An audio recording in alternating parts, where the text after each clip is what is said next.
Assalamualaikum everyone. This is D4 8th edition. Chapter number 2 exercise 2A.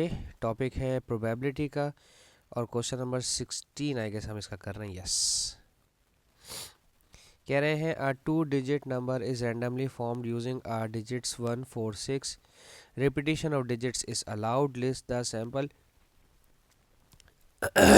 Sample space in the set notation. Okay, तो देखो 1 4 और 6 से number बनाने हैं तो मैं बना सकता हूँ 1 4 6 1 6 4 4 1 6 4 6 1, फिर 6 1 4 और 6 4 1.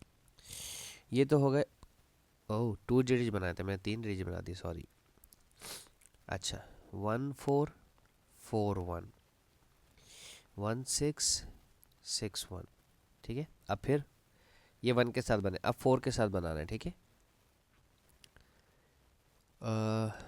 1 4, या मैं इसको इस तरह से बनाऊं कि 1 4 1 6.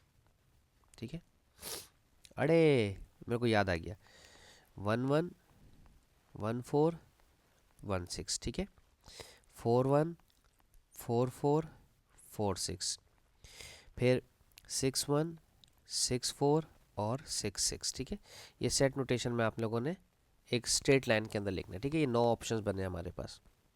ठीक है, मैं ये सोचा था इसके साथ कोई अच्छी सी तरीका हो जो हम बना लें आराम से, ताकि मसला ही ना हो. इसके साथ दोनों 3 4 1 4 4 4 6 6 1 6 4 6 6. ठीक है, by using set notation for the respective events find the probability that the 2 digit number formed is divisible by 3. divisible by 3, तो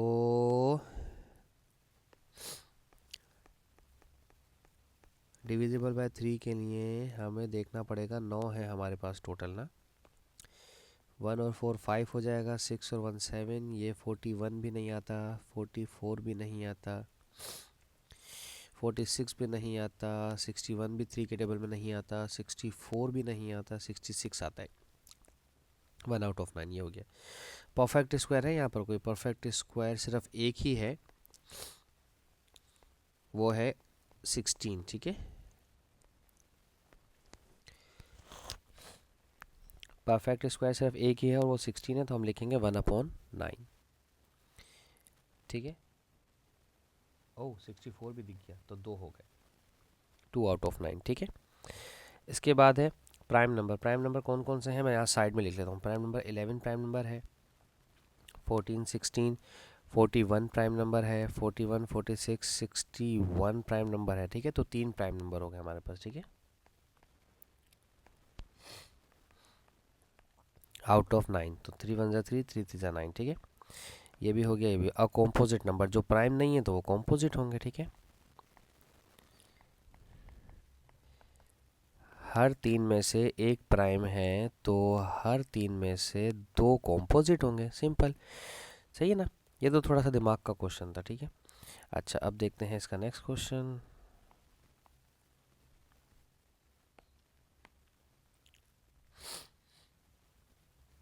ABCD is a regular hexagon with the center O. M is the midpoint of AB and N. अरे यार मुझे इसको बनाने दें क्योंकि मुझे लग रहा है कि इसमें कोई ना कोई गड़बड़ कर देंगे हम. ठीक है, तो रेगुलर हेक्सागोन हमारे पास कहीं से होगा, प्लस में, शेप्स में. ये तो प्रो में कह रहे हैं. ठीक है, कोई मसला नहीं, हम नहीं ख़रीद रहे बिल्कुल भी.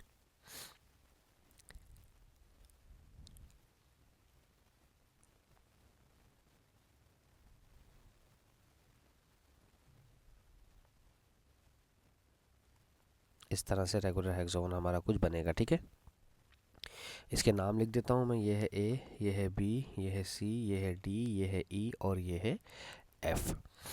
Regular hexagon with the centre O. Centre O है इसका यहाँ पर. ठीक है, ये this is my O. M is the mid point of A B, ये एम है. And N is the mid point of B C, ये एन है. यार ये लग रहा है कि ये मुश्किल होगा. A point is selected at random in the regular hexagon. Find the probability that the point lies in the kite AMBMBNO. Okay. तो हमारे पास ये काइट इस तरह से बन रही है, ठीक है। ये जो काइट है यहाँ पर, इसकी बात कर रहे हैं ये लोग। अच्छा, find the probability that the point lies in the kite MBNO। यार ये थोड़ा सा मुश्किल हो जाएगा समझाना, क्योंकि इसमें लग रहे हैं अजम्पशंस। ओके ठीक है, करते हैं, कोशिश करते हैं। हाँ,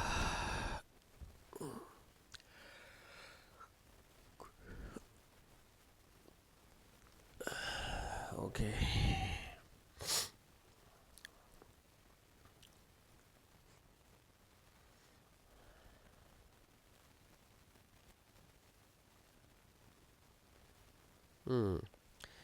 अगर मैं सिर्फ और सिर्फ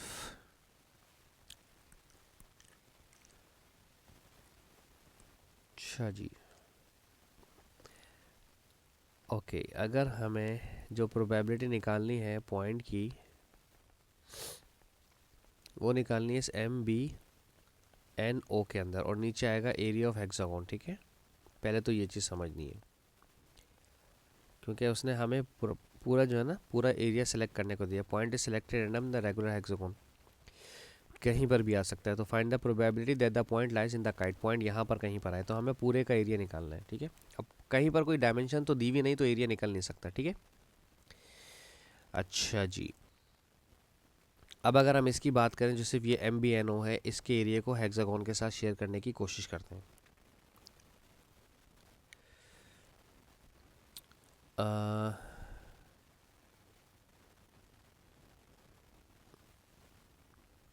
आपको नहीं लगता कि अगर हम थोड़ा सा, मैं आपको जूम करके दिखाऊं, कि ये अगर हम यहाँ से यहाँ तक ले रहे हैं, ठीक है, ये वाला पार्ट,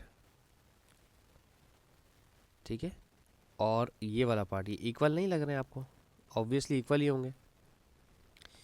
और अगर ये पार्ट जो मेरा यहाँ पर है, ये यहाँ पर होता, एक ही बात होती, ठीक है ना, क्योंकि ये हमारा मिड पॉइंट है, ये भी हमारा मिड पॉइंट है, पॉइंट M भी मिड पॉइंट है, पॉइंट N भी मिड पॉइंट है।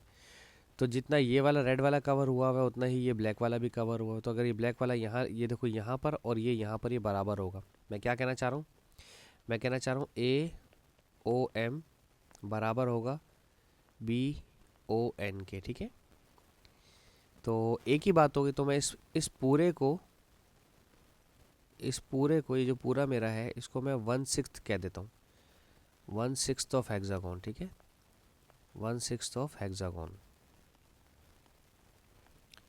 अब 1/6 क्यों कहा, देखो इसलिए कहा मैंने कि अगर आप यहाँ से यूँ लाइंस लेके जाते हैं, हेक्सागोन के 6 कॉर्नर से 6 वो बनते हैं पार्टीशन, ठीक है, ठीक है।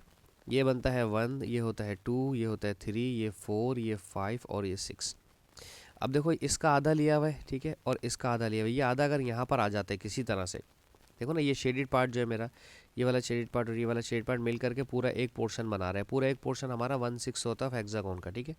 तो अगर मैं MNBO को, जो भी है, मतलब ये ANBNB जो भी है, इसको मैं लिख दूँ 1/6 ऑफ हेक्सागोन, और नीचे भी आपके पास दिया हुआ है एरिया ऑफ हेक्सागोन।